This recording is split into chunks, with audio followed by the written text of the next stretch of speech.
Hey guys. Well, most of the conversations in the first few weeks of the year will be around New Year's resolutions, like that next big milestone that we're working towards, or really that thing that we want to check off of the list.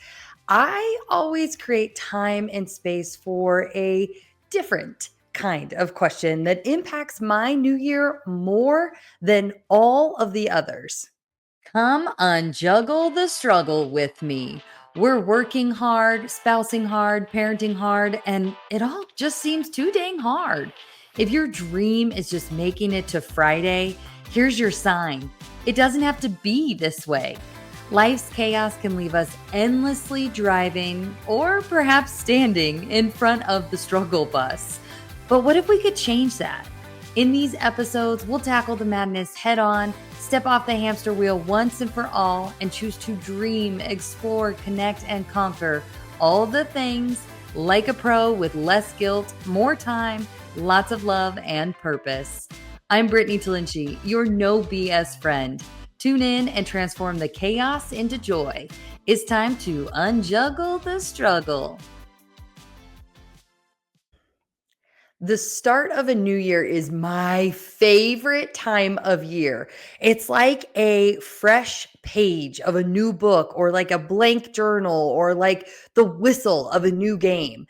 You may have like an idea of the characters of the book or the players on the field, but you never like really know exactly how the story is going to play out or who's going to win the game. Like that anticipation and then just the hope of what's to come. And I know a lot of the conversations over the last week, especially, most of them have been around things like that next big milestone, or that thing that like we want to check off of the list, the thing that we want to do, or the thing that we want to have.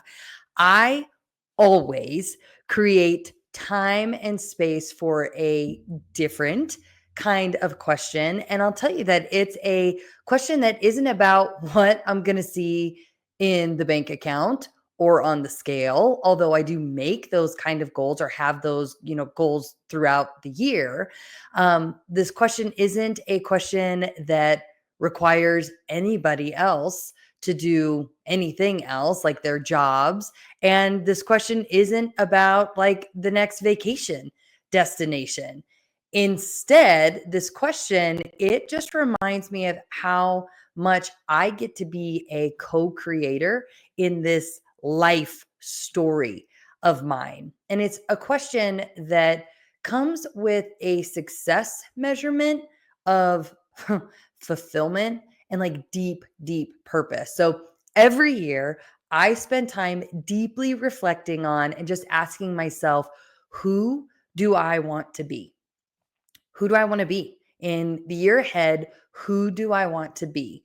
And I remember one time, like what's coming up for me as so what it was 2023. So not too long ago. And I actually had lost my dog to old age, literally just a few days before Christmas. And my heart was totally broken. And just even beyond the sadness of that loss, I had also been struggling with a restlessness in my heart. And it was about the ways that I felt I was playing small. And I think that the grief that I was kind of working through, that triggered a little bit of depression, even just about the ways that I knew I wasn't showing up and like living life to my full potential and as my full authentic self, even though totally from the outside, others could have made assumptions that like my outgoing high achiever lifestyle was one of perfection or something. And I just, especially that year, I remember sitting with this question of like, who do I want to be? And I just started making the list. Like, I wanted to continue to be a wife that my husband could depend on.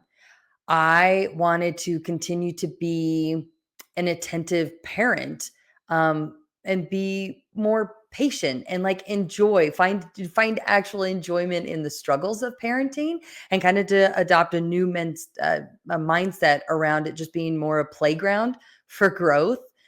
I wanted to be more intentional about creating joy, not just on like the weekends or like our camping trips, but on even in like those small moments, in the carpool line or on our way to school or in meetings at work before things really kick off. Like that was really important to me too. Other things on my list is I know that I wanted to be more open to new friendships. And the biggest one was I wanted to be a more faithful leader by living in a way that was more aligned to a deeper calling. And I knew that that was going to require me to be more fearless, more courageous, more bold. And I wanted to say yes to opportunities placed at my feet because they were meant for me to grow and to shine in, not to keep playing small behind this like box of my comfort zone. So I think that who we want to be matters actually a whole heck of a lot more than just what we want to accomplish. Who we are, like that's the real legacy that we leave. That's the thing that honestly people are going to say about us at our funerals. It's the characteristics that we constantly show over the years and the ways that we're willing to grow as individuals and with others too. Like those are the type of things that give us real life. Those are the type of things that make us, not our job titles, not the miles traveled, not the long list of accomplishments, not the bank account, not the credit card statement or the scale. So, who do you want to be this year? Do you want to be kinder to yourself and to others? Do you want to be more courageous? Maybe you finally want to chase those dreams or take action on that whisper that's been on your heart for years. Been there, done that, totally worth it. Do you want to be lighter, maybe, and just like carry less baggage? And maybe that includes like finding the boldness to say those things that you know just need to be said. Do you want to be more patient? I know for a lot of us parents out there, that patience fuse often feels just on fire.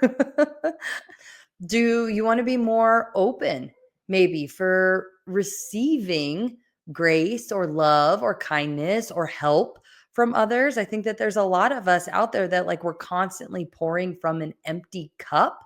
But what if we made space to receive as much as we give, right?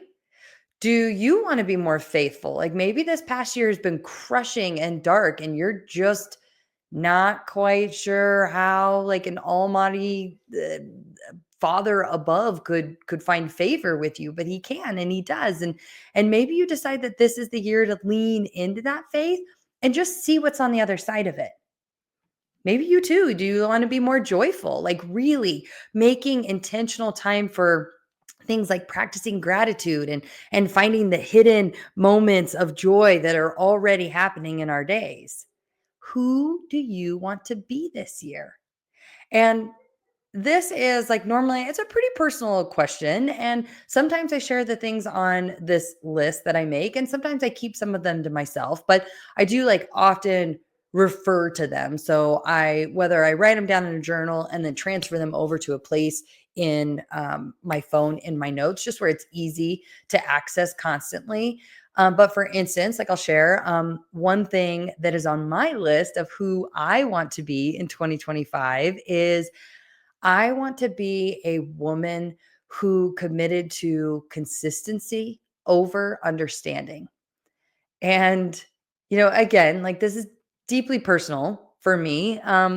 But I love having this podcast because this is a space where I get to document my own growth and I get to share in that journey with you too. So just to kind of expand on like what I mean with that is that I made moves in 2024 that were entirely based off of my intuition and my faith.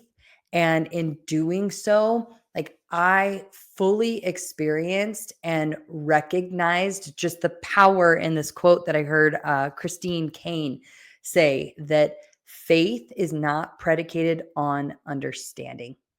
And basically, like what that means is that as I'm walking in faith and taking action from a standpoint of just like this all knowing feeling and trust in a bigger, higher plan, that it may not always be something that I actually understand.